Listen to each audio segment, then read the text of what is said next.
देखिए, सब्सक्राइबर हमारे नहीं है और ये कंपनी हमारी नहीं है और ना ही अखिलेश कश्यप जी की है। ये कंपनी पूरी जनता की है, जो भोजपुरी से प्यार करते हैं, जो भोजपुरी से स्नेह रखते हैं, जो खेसारी को मोहब्बत देते हैं, जो अपना बेटा मानते हैं। ये उनकी कंपनी है, ये उनका गाना है।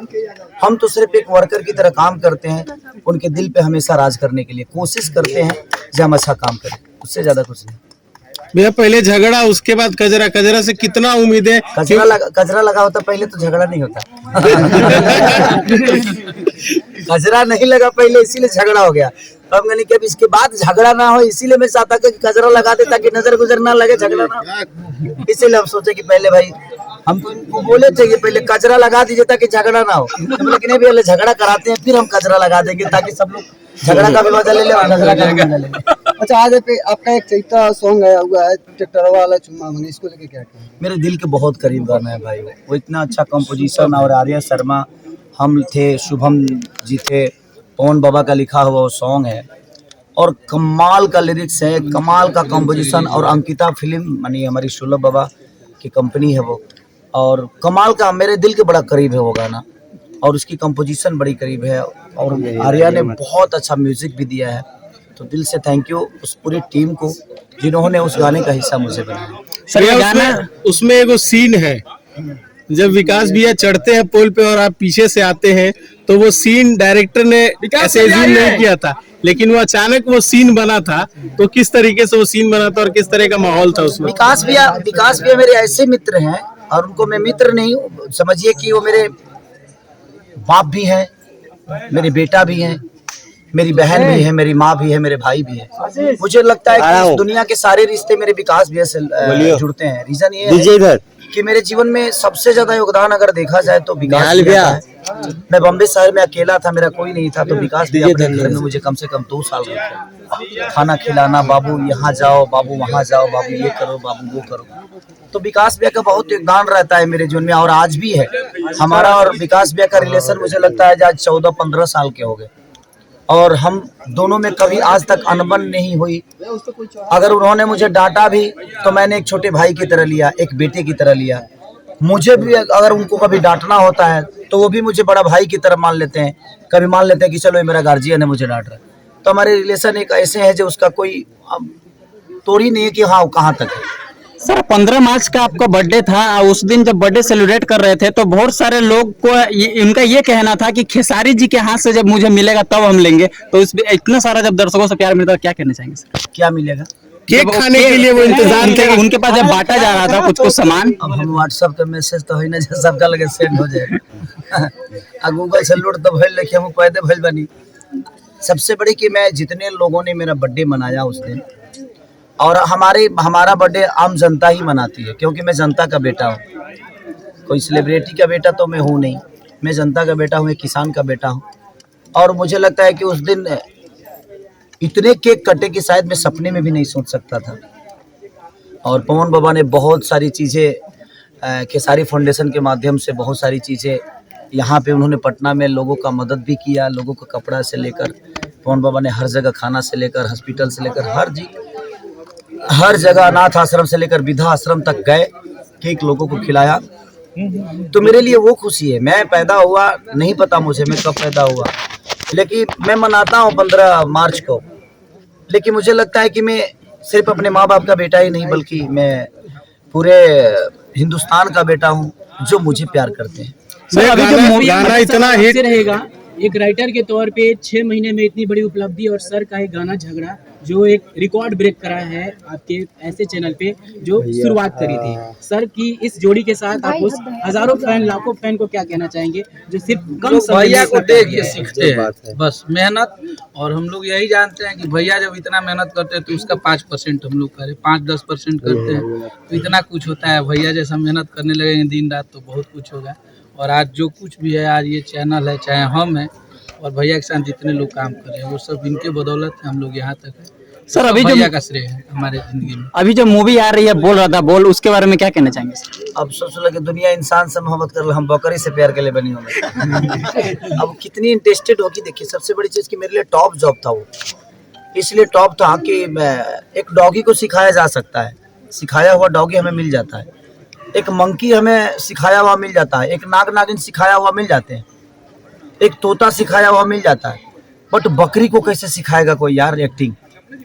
और उसके साथ मैंने रोमांस किया है, बकायदे वो मेरे बेड पे है, बेड पे उसके साथ गाना किया हूँ मैं, उसके साथ बाइक पे बैठकर उसके साथ रोमांस किया हूँ, खेतों में कहाँ कहाँ नहीं है, उस बकरी के पीछे क्या कहानी होती है। वो प्यार का परिकाष्ठा है। मोहब्बत के लिए कोई इंसान नहीं चाहिए।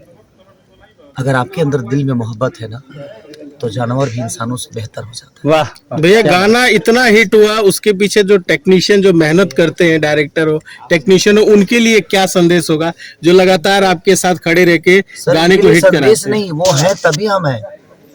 मेरे कहने का मतलब जैसे आज आर्यन देव जी हैं, अशोक जी हैं, इनकी पूरी टीम है, कैमरामैन से लेकर लाइटमैन तक। हम तो सिर्फ एक मूर्ति है कि दुनिया हमें प्यार करती है, लेकिन मुझे लगता है कि उस कारीगर का भी उतना ही बड़ा हाथ है जिसने इस मूर्ति को बनाया है, और इस मूर्ति को बनाने में हमारे टेक्नीशियन की बहुत बड़ी। भैया आपके वादे के अनुसार सौम्या पोखरेल को काम मिली है, किस गाने में काम मिली है जरा बताना चाहेंगे? भाई वो गाना भी वैसा ही है, जितनी इमोशन उसके दिल में मेरे लिए है, वैसा ही मैं गाना भी कर रहा हूँ। और एक राधा का जो प्यार था कृष्ण के प्रति, वही मैं सौम्या के दिल में मैंने देखी। और वो बड़ी प्यारी बच्ची है, उसके हस्बैंड भी आए हुए हैं, दोनों बहुत एक दूसरे से प्यार करते हैं। दुनिया भले इसको किस भे में लेती है मुझे पता नहीं, लेकिन उस बच्ची का प्यार जो है मेरे लिए बहुत पाक है, एक रामायण और गीता की तरह। वो लड़की मेरे नाम से ठीक है जानी जाती है, बट उतनी हिम्मत किसी के अंदर हो नहीं सकती। एक प्यार करने वाली, एक अपने ऊपर टैटू बना देने की, वो शादीशुदा होने के बावजूद भी वो बच्ची ने इतना बड़ा दिल दिखाया एक अपने प्यार के लिए। वो प्यार करती है मुझसे, और प्यार का परिभाषा ये नहीं है कि हाँ एक गर्लफ्रेंड और बॉयफ्रेंड। प्यार की परिभाषा हम अपने बहन से भी करते हैं, वो मेरी बहन की तरह है और मुझे मोहब्बत करती है उस बहन के साथ। कितना कॉपरेट कर पाए हैं उनके एक्टिंग में, क्योंकि आपके साथ काम करना काफी ज्यादा टफ होता है, कितना कॉपरेट हो पाया देखिए, है? वो मेरे बहन के साथ साथ वो एक एक्टर है। जब हम पर्दे पे आते हैं, जब हम कैमरा के सामने होते हैं, तो वही रोल वो अदा करती है जो उसको करना है, और वही रोल अदा मैं करता हूँ जो मुझे करना है। और मेरी कोशिश है, पहली बार वो बच्ची काम कर रही है, मैं ईश्वर से प्रार्थना करूँगा उसके उज्जवल भविष्य के लिए, कि वो जो गाना आएगा तो शायद आपको भी पता चलेगा कि पहली बार काम करें। इतना प्यार उस बच्ची को दे दीजिए कि शायद वो बार बार आप सबके बीच में अपने एक्टिंग के माध्यम से आप सबका मनोरंजन कराता है। मतलब जब से आपने उसको वादा किया था तब से उसे लगातार ट्रोल किया जा रहा था। बहुत लोग कह रहे थे कि खेसारी ने फ्लो में तो बोल दिया लेकिन काम नहीं देगा, फिर आज आप उसके साथ शूट कर रहे, इसको लेकर क्या कह? एक बात बताऊं आपसे, जो नदी में डूबा है ना उसको गहराई का पता होता है।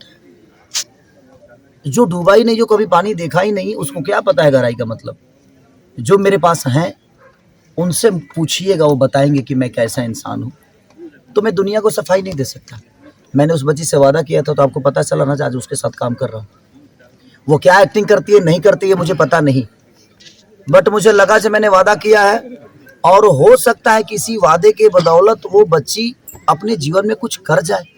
शायद खेसारी लाल यादव पहली बार मौका दिया, वो बच्ची अगर आगे सीखे, डांस सीखे, एक्टिंग सीखे तो शायद बेहतर कर सकती है।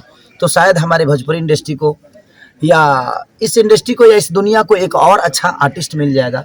मेरी कोशिश यही रहती है, और मैं लगातार नए लड़कियों के साथ इसीलिए काम कर रहा हूँ कि कब तक हम सबको यहाँ दुनिया में नाम कमाने का हक है, और शायद हम एक ही आदमी को प्रमोट कर करके आगे तो बढ़ा देते हैं, लेकिन उससे नई प्रतिभा नहीं आ पाती है। तो मेरी कोशिश है, जैसे मैं जितने भी लोग हैं नए नए लोगों के साथ काम करके, मैं पुराने कंपनियों के साथ बहुत कम काम करता हूँ। मैं काम करता हूँ नई जो कंपनी 5 लाख में स्टार्ट हुई है। अखिलेश कश्यप जी के पास कुछ पेमेंट नहीं थे, आज ईश्वर ने बहुत कुछ दे दिया। आदि शक्ति की बात कर रहा हूँ मैं आपसे। आदि शक्ति का पहला गाना जब मैं गाया था तो मात्र 45,000 रुपये उनके पास थे। 45,000 रुपये पवन पांडे ने दिया था उनको, और आज वो कंपनी कम से कम 15 करोड़ की है। कोई क्षमता नहीं थी। तो हमारे पास वो अगर गट्स है कि हम किसी को बढ़ा सकते हैं, तो कोशिश हर आदमी को करना चाहिए कि अपने लोगों को बढ़ाइए। आपके अपने जब मजबूत होंगे तो मुझे लगता है कि सबसे ज़्यादा आप मजबूत होते हैं। कहीं ना कहीं सौम्या को मौका देने का, किसी नए टैलेंट को मौका देने का बिल्कुल देना चाहिए। ट्रोल ये हुए थे कि कह रहे थे कि जैसे सौम्या जी ने टैटू बना लिया तो भैया ने उनको काम दिया, प्रमोट किया, लेकिन लोगों का कहना ये था जो बैक से कहते हैं कि भैया उनको साथ नहीं देते हैं जो रियली में टैलेंटेड है, सिर्फ टैटू बनाने वाले लोगों को भैया प्रमोट कर रहे हैं। नहीं, वो मुझे दिखना चाहिए ना कि उसके अंदर टैलेंट है, उसको मेरे पास आना चाहिए, मिलना चाहिए। अब हम ज्योतिषी तो है ना, जो घर घर हम अपन ज्योतिष फेंक ले बनी कितना होता है। तू सुतलो में डायलेक्ट अच्छा बोलता रहे। भाई हमारे पास कोई आएगा अपना टैलेंट लेकर, तभी ना हम उसको बोलेंगे कि हाँ आप काम कर सकते हो। अब घरवे में तू एक्टिंग करके तू अपना माई बाबूजी के दिखा दे, अपना भौजाई के दिखा दे, ओकरा बाद कहा कि खेसारी का मौका नहीं खान देते, तो मैं खेसारी के कर दोस्त बा। खेसारी तेरा घर में कैमरा लगोले बड़ा है कि ना हो तू एक्टिंग ठीक करता रह। हम ये हमारे काम बा, हम मैं पूरा बिहार यूपी में कैमरा लगा के बैठल के निमन एक्टिंग करता, तो वो लोग के एक्टिंग देखे तो हम कब करब। अरे भाई हमारे पास काम बा ना, जो मुझे लगता है। हाँ सौम्या मेरे पास आई, उनका टैलेंट मुझे दिखा कि नहीं भाई ठीक है, तो उनके लिए विशाल से लेकर कई सारे बच्चे टिकटॉक के रील के बच्चे हैं जो आए, उनका टैलेंट मुझे दिखा, मेरे से मिले, उनको काम मैंने दिया। और मैं क्या काम दूंगा, मैं तो खुद ही काम मांगता हूं दुनिया से। उनको एक जगह दी, मेरे बस में था तो मैंने उनको एक जगह पे खड़ा कर दिया कि बाबू आप यहाँ खड़ा हो सकते हो। ऐसा नहीं कि मैं किसी को काम दे सकता हूँ, मैं सहयोग करता हूँ, मैं किसी को काम नहीं देता। मैं क्योंकि मैं आज भी एक वर्कर की तरह हूँ, मैं खुद ही काम दुनिया से काम मांगता हूँ। आज मेरे लिए भगवान अखिलेश कश्यप है, हो सकता है मेरे नीचे किसी दिन काम करते थे ये, लेकिन आज मेरे लिए मेरे मालिक हैं, क्योंकि मैं इनके लिए काम करता हूँ। ये मेरे वर्कर नहीं है, आज ये मेरे मालिक हैं। तो मैंने अपने वर्कर को भी मालिक बनाया इसलिए ताकि मुझे लगे कि नहीं मेरा मालिक मेरा वर्कर भी हो सकता है। भैया उन श्रोताओं के लिए क्या जो आपको लाखों प्यार देते, करोड़ों प्यार देते, उनके लिए क्या संदेश होगा? हिम्मत ना हारिए, बिसारिए ना राम को। इस दुनिया में मैं एक ही चीज कहना चाहता हूँ दुनिया से कि सतयुग में भगवान आए, द्वापर में भगवान आए, त्रेता में भगवान आए, कलयुग में भगवान नहीं आए तो उन्होंने माँ बाप को बनाकर भेज दिया। जिस तरह हम मंदिर में जाकर अपनी ज़रूरतों की बातें कह देते हैं, उसी तरह हम अपने माँ बाप से भी वही बातें कहते हैं और हमारी ज़रूरत पूरी होती है। भगवान करे या ना करे, लेकिन हमारे माँ बाप हमारी ज़रूरतों को पूरी करते हैं। तो इस दुनिया में सबसे बड़ा अगर कोई भगवान है तो माँ बाप। माँ बाप का सेवा करिए, दुनिया में कोई काम मुश्किल नहीं है। थैंक यू भैया इतनी देर। अवार्ड शो को लेकर क्या कहेंगे, जैसे कि लिट्टी चोखा